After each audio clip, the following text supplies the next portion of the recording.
చెప్పండి, అంటే వరంగల్ జిల్లా గురించి మీకు పూర్తి అవగాహన ఉంది. అక్కడ అసలు ఏం జరుగుతుంది, ఇంత రచ్చ ఎందుకైంది? దీన్ని చాలా చిన్న విషయంగా రావుల్ రెడ్డి గారు కొట్టేస్తున్నారు. కానీ ఒక క్యాబినెట్ మంత్రి క్యాబినెట్ సమావేశానికి పోకుండా ఇన్ఛార్జితో భేటీ కావడం, ఆ బీసీ బిల్లుకు సంబంధించిన అంశం చాలా కీలక అంశం. ఆమె ఒక బీసీ నాయకురాలు, మీరే ఆమెను ఒకసారి ఓడిచ్చారు, ఆమె చేతిలో ఒకసారి ఓడిపోయారు. మీకే బాగా తెలిసి ఉండాలి ఈ విషయం. అసలు ఏం జరుగుతుంది వరంగల్లో? ప్రధానంగా కాంగ్రెస్ పార్టీ అన్నదే మోసపూరితమైనటువంటి పార్టీ. కారణము ఈరోజు బీసీల గురించి 42% రిజర్వేషన్ అని ముఖ్యమంత్రి రేవంత్ రెడ్డి గారు పెట్టారు.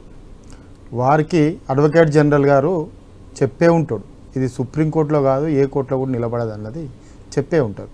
చెప్పినా కానీ అసెంబ్లీలో దాన్ని చట్టం చేసి గవర్నర్కి పంపి, గవర్నర్ కూడా దీంట్లో తప్పు చేసినట్టే. ఎందుకంటే గతంలో 2 సంవత్సరాల క్రితం మహారాష్ట్రలో ఇదే ఎన్నికలు జరిగితే ఇదే మరాఠీల మీద రిజర్వేషన్స్ ఏర్పాటు చేస్తే ఎన్నికలు రద్దయినాయి.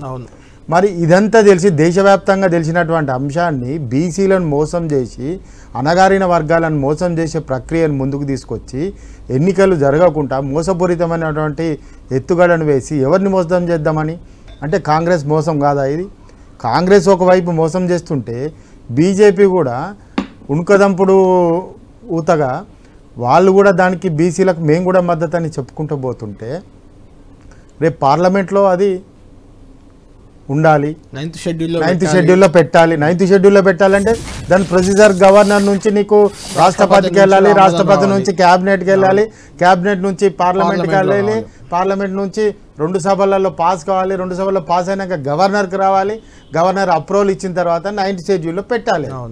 ఇది పెట్టినా కానీ దీంట్లో ఇప్పటివరకు జరిగినటువంటి మన రాజ్యాంగాన్ని రచించిన తర్వాత ఇప్పటివరకు సుప్రీంకోర్టు కూడా దీంట్లో ఇన్వాల్వ్ అయింది. 9th షెడ్యూల్లో కూడా ఇప్పుడు ఉంది, ఆప్షన్ ఉంది. లేకుండే తమిళనాడులో పెట్టినప్పుడు లేదు, ఇప్పుడు అవ్వచ్చు, ఇప్పుడు ఇన్వాల్వ్ అవుతుంది. అవును. కాబట్టి ఇంత ప్రక్రియను పక్కకు పెట్టి నేను మొత్తం బస్తీమే సవాల్ అన్నట్టుగా రేవంత్ రెడ్డి వచ్చి కామారెడ్డి డిక్లరేషన్ ఆ రోజు ఏ మోసంతో చేసినామని నువ్వు పెట్టి ఆ రోజు ఈరోజు ప్రజలను మోసం చేసి ఎన్నికలు చేసి బీసీలను మరోసారి మోసం చేసే ప్రయత్నం 420 హామీల మోసము 6 గ్యారంటీల మోసమే అంటే ప్రజలను రైతులను అన్ని రకాలుగా మోసం చేయడమే అంటే బీసీలను మోసం చేసే ప్రక్రియలో కొండా సురేఖను కూడా మోసం చేస్తున్నారా? ఇప్పుడు మోసాలు వేరు, ఈ ప్రభుత్వం చేసే మోసాలు వేరు, వ్యక్తుల యొక్క క్యారెక్టర్ అసెస్ వేరు. మళ్ళీ నేను వెరీ స్పష్టంగా చెప్పేది ఏంటంటే బీసీ అయినా కానీ రాజ్యాంగంలో చట్టం ప్రకారము ఏ విధంగా ఉంటుందో చట్టాలకు లోబడి బీసీ అయినా ఎఫ్సీ అయినా ఎవరైనా పనిచేయాలండి. అవును. దానికి లోబడి పనిచేయనప్పుడు ప్రజలు వ్యతిరేకిస్తారు. నువ్వు క్యాబినెట్లో ఉండు, ముఖ్యమంత్రి పొజిషన్లో ఉండు, ఎందులోనైనా ఉండు. అవును. కానీ నీ యొక్క క్యారెక్టర్ అసెస్ నీకు చట్టం లోబడే ఉండాలి, అంతే కదా. నీకు కోర్టుకు లోబడే నువ్వు ఉండాలి. అవును. మరి ఉండాలి అనుకున్నప్పుడు ఇవాళ నేను ఒకటే మిమ్మల్ని అడుగుతున్నాను, ఈరోజు ఇవాళ ఆ డక్కన్ సిమెంట్ అతను ఎందుకు రోహిన్ రెడ్డి దగ్గరికి వెళ్ళిండు? అంత పెద్ద పారిశ్రామికవేత్త రోహిన్ రెడ్డి అనే జిల్లా అధ్యక్షుని దగ్గరికి ఎందుకు వెళ్ళిండు? దానికి సుమంత్ అనే ఓఎస్డీ ఎందుకు వెళ్ళిండు? అదే అవుట్ సోర్సింగ్ ఉద్యోగాన్ని ఓఎస్డీ క్యాడర్లో పెట్టడం ఏంది? ఎన్నో పత్రికలలో కూడా వచ్చింది. ఏమని వచ్చింది? ఈయన బ్యూరోక్రాట్స్నే ధిక్కరిస్తాడు, అన్నిటి మీద ఐఏఎస్ లో ఫోన్లు చేస్తున్నాడు, అన్ని ట్రాన్స్ఫర్లు అవుతున్నాయని ఎన్నో పత్రికలలో కూడా రావడం జరిగింది. అసలు పంచాయతీ మీరు అర్థం చేసుకోండి. అసలు పంచాయతీ ఏందండి? పంచుకునే దగ్గర పంచాయతీ కాదా? ఇవాళ మేడారం టెండర్లు ఆన్లైన్ టెండర్లు అండి. అవును. ఈ ఆన్లైన్ టెండర్లు లో బిడ్డింగ్ ఎవరికి వస్తే వాళ్ళకి ఇవ్వాల్సిందే, యాజ్ పర్ నామ్స్ ప్రకారం నోటికి ఇవ్వాల్సిందే. అటువంటిది మా తరఫున మనుషులకు రాలే అని నిన్న వాళ్ళ కూతురు అంటది.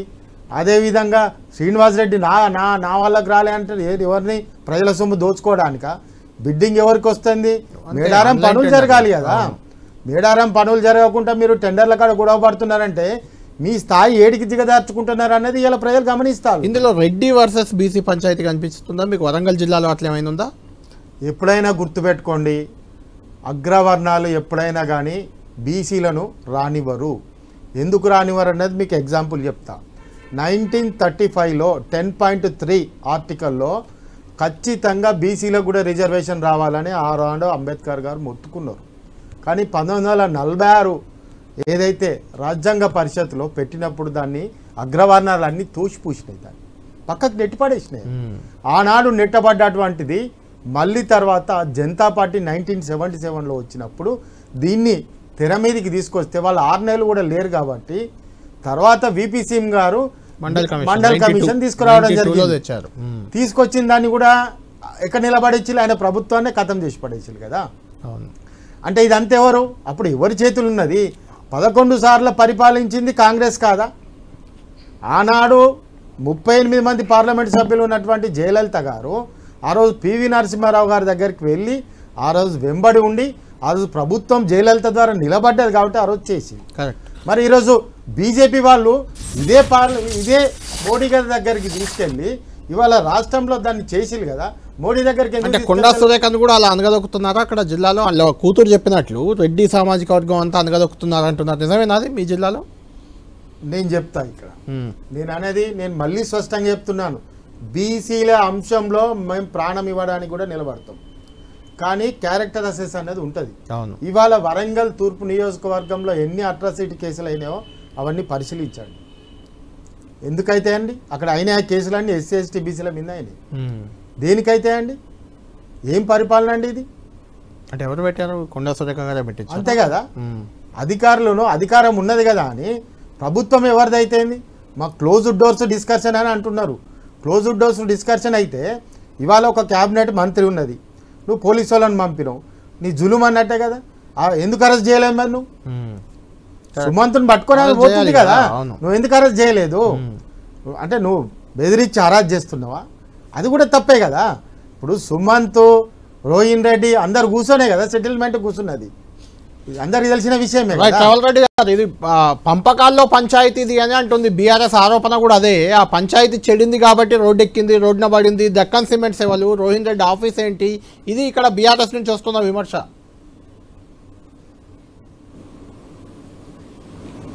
ఇవన్నీ అభూత కల్పనలు, ఊహలు. ఎందుకంటే ఇప్పుడు మీరు ఎక్కడా కూడా ఏ పోలీసు డిపార్ట్మెంట్ కానీ ఏ ఇన్వెస్టిగేషన్లో కానీ ఫలానా డక్కన్ సిమెంట్ తోటి, ఫలానా రోహిన్ రెడ్డి తోటి, ఫలానా సుమంత్ తోటి ఇట్లాంటివి జరిగినాయి, బేరసారాలు జరిగినాయి, బెదిరింపులు జరిగినాయి అని చెప్పి ఎక్కడా కూడా డెక్కన్ సిమెంట్ నేతలు బయటకు వచ్చి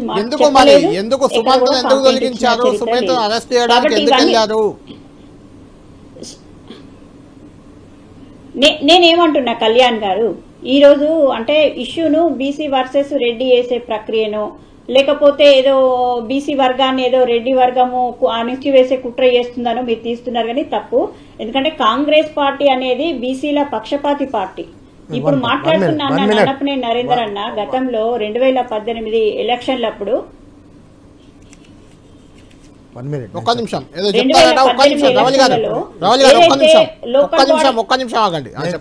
నేను చెప్తా 10% ఈడబ్ల్యూఎస్ ఎకనామికల్ వీకర్ సెక్షన్ 10% అందరు కలిసి అగ్రవర్ణాలు అందరు కలిసి రిజర్వేషన్ పాస్ చేసుకున్నారు. బీసీలకు ఏమైంది? మరి బీసీలు ఎందుకు చేస్తలేరు? ఇప్పుడు ఇదే భారతీయ జనతా పార్టీ ఉన్నప్పుడు అయింది కదా, ఇదే వీళ్ళందరూ ఉన్నప్పుడు అయింది కదా, మరి బీసీలకు ఎందుకు చేస్తలేరు? బీసీలు ఏమన్నా డిఫరెంట్ సబ్జెక్ట్. ఇప్పుడు కొండా సురేఖ గారి గురించి చెప్తున్నారు. రావుల్ రెడ్డి గారు చెప్పండి. కళ్యాణ్ గారు నేను చెప్పేది అదే. ఏమంటున్నా అంటే ఇదే కేసీఆర్ గారి హయాంలో బీసీ రిజర్వేషన్లు లోకల్ బాడీ ఎలక్షన్లలో ఎందుకు తగ్గించి వీళ్ళు ఒప్పుకున్నారు? ఆ రోజే వీళ్ళు ఎందుకు వాళ్ళ తెలంగాణ విషయంలో వీళ్ళ మెడల్ వంచినా వాళ్ళ మీకు అవగాహన లేనట్టున్నది దాని మీద. బీసీ రిజర్వేషన్ల విషయంలో సుప్రీంకోర్టు ఆర్డర్ ప్రకారం 50% మీకంటే చాలా అవగాహన ఉంది. 50% లోబడి ఉండాలి. మీకంటే చాలా అవగాహన 50% లోబడి ఉండాలి. 50% లోబడి ఉండాలి. సుప్రీంకోర్టులో డిస్మిస్ అవగాహన ఉన్నప్పుడు అప్పుడు 50% లోపు ఆగిపోయి ఎలక్షన్లు అయ్యాయి. ఇప్పుడు కూడా హైకోర్టు అదే రకమైన తీర్పిచ్చింది. సుప్రీంకోర్టు మేము పట్టించుకోము, హైకోర్టులో ఉంది తెలుసుకోండి అంటుంది.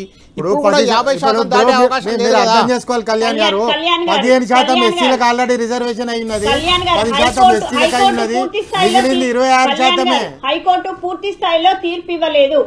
హైకోర్టు ఆల్రెడీ ఇచ్చిన తీర్పులున్నాయి కదా, అవి తప్ప అవన్నీ ఇచ్చిన తీర్పులున్నాయి కదా. ఎందుకు తొందరపడుతున్నారు? ఎందుకు తొందరపడుతున్నారు? నేను చెప్పేది కూడా వినాలి కదా. హైకోర్టులో ఇంకా 5 వారాలు పెండింగ్ ఉంది. 5 వారాల తర్వాత ఈ రోజు మాకు తీర్పు 42% కమిట్మెంట్ తో మేమున్నాం, 42% రిజర్వేషన్లు ఇవ్వాలనే చెప్పే కులగణన వేయడం కానీ, లేకపోతే డెడికేషన్ కమిషన్ వేయడం కానీ, లేకపోతే ఎన్యూమరేటర్స్ ని పెట్టడం కానీ, ఇంత ట్రాన్స్పరెంట్ గా మేము సర్వే చేసి కూడా 2 సార్లు చట్టసభల్లో ఆమోదింపజేసుకుని ఏకగ్రీవంగా ఆమోదింపజేసుకున్న దాన్ని గవర్నర్ దగ్గర పెండింగ్ లో పెట్టిన దాన్ని మీరు బీజేపీ వాళ్ళని ఇంతవరకు ప్రశ్నించారు. ఈ రోజు మేమేమంటున్నామంటే 42% రిజర్వేషన్ కు ఇప్పటికి కూడా మేము కట్టుబడి ఉన్నాము. ఏదైతే 18th రోజు బీసీ జాక్ నేతలు బంద్కు పిలుపునిచ్చిలో ఆ బంద్కు కూడా మేము మద్దతు ఇస్తున్నాం అంటున్నాం. 100% ఈ రోజు హైకోర్టులో ఖచ్చితంగా మేము వాళ్ళకు సమాధానం చెప్పగలుగుతామనే నమ్మకం మాకుంది.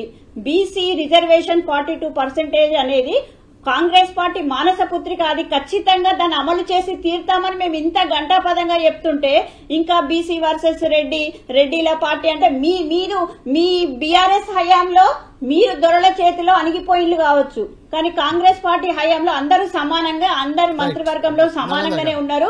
ప్రతి ఒక్కరికి కూడా ఎవరి ప్రత్యేకత వాళ్ళకు ఉందనే విషయాన్ని స్పష్టంగా మీరు తెలుసుకోవాల్సిన అవసరం ఉంది. టెండర్ల విషయంలో కూడా మీరే అనవసరమైన రాద్ధాంతం చేస్తున్నారు. సుష్మిత గారి విషయం మాట్లాడుతున్నారు కానీ కవిత గారు ఒక అడుగు ముందుకేసి వాళ్ళ నాన్న చుట్టూ మొత్తం దయ్యాలున్నాయి, భూతాలున్నాయి, మా నాన్నను కాళేశ్వరం ప్రాజెక్ట్ లో భ్రష్టు పట్టించింది ఫలానా నేతలు అంటే దానికి శానిటీ ఉంటది. ఎందుకంటే కవిత గారు ప్రజాప్రతినిధి, ఆ పార్టీ నుండి గెలిచిన నేత కాబట్టి తానేమన్నా గానీ శాంటిటీ దాన్ని తీసుకోవాలి తప్ప సుష్మిత గారు అన్నారా, పార్టీలో సభ్యత్వం లేని వాళ్ళు అన్నారా, ఫలానా వాళ్ళు మాట్లాడుకోవాల్సిన అవసరం లేదు. కవిత గారికి జరిగిన అన్యాయం గురించి మీరు మాట్లాడండి. కవిత గారి విషయంలో మీరు మాట్లాడండి. కవిత గారు ఏవైతే ఆరోపణలు చేసిందో ఆరోపణల మీద నిజాలు మాట్లాడండి. ఈ రోజు అగ్రవర్ణాలు బీసీల గురించి మాట్లాడంగానే ఏదో ఒక అంశం ముంగడ తీసి వేయడం తప్ప మీకు సోదరి అర్థం చేసుకోండి. 50% వినండి మీరు చెప్పినంత విన్నాను. మీరే సపోర్ట్ చేస్తలేరు కదా. ఇంత ముందు 50% లోబడి కళ్యాణ్ గారు క్లారిటీగా అడిగిండ్రు. 50% లోబడి మీద ఏమన్నా బీసీల అణచివేతలాగా భావిస్తున్నారంటే మీరు కాదని మీరే ఒప్పుకున్నారు కదా. ఒప్పుకున్నప్పుడు కాదని ఒప్పుకోవడం కాదు. పంచాయతీ దేనికైందండి? నీ ప్రభుత్వంలో పంచాయతీ అయింది. సుమంత్ అంటేనే బ్యూరోక్రాట్స్ కు ఫోన్లు చేసి అక్కడ అడ్మినిస్ట్రేషన్ చేస్తాననేది పంచాయతీ. నీకు శ్రీనివాస్ రెడ్డి సురేఖ టెండర్ల పంచాయతీ అది బీసీలకు ఉన్న ఎఫ్సీలకు పంచాయతీ కాదు. బీసీల మీద కాంగ్రెస్ ఏం మోసం చేసి మీకేమైనా ఇంటెలిజెన్స్ రిపోర్ట్ చెప్పిందా? లేకుంటే ఇంటెలిజెన్స్ వాళ్ళు ఎందుకు వేయాలి మరి? సుమంత్ గురించి ఎందుకు వేయాలి మరి? ఇంటెలిజెన్స్ వాళ్ళు పోలీసు వాళ్ళు ఎందుకు వేయాలి మరి? ఇంటెలిజెన్స్ వాళ్ళు నేను అడుగుతాను. ఇంటెలిజెన్స్ వాళ్ళు వేయాలా వేరే వాళ్ళు వేయాలా క్లారిటీ లేని ఎందుకు మాట్లాడతాం? మీలాగా ఆఫ్ నాలెడ్జ్ తో మేము మాట్లాడలేం కదా. బాధ్యతాయుతంగా ఉన్నాం. నీకేం బాధ్యత ఉన్నది? నీకేం బాధ్యత ఉన్నది సోదరి?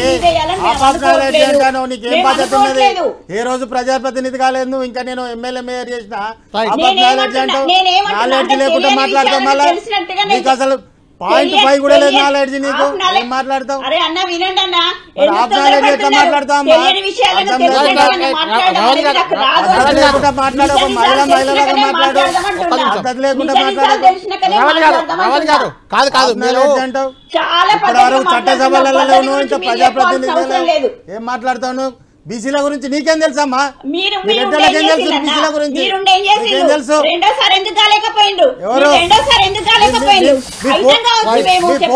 గ్యారంటీలు 420 అబద్దాలు, 6 గ్యారంటీలు, పచ్చి అబద్దాలు చేపట్టి ప్రజలు ఓటేసిల్లు.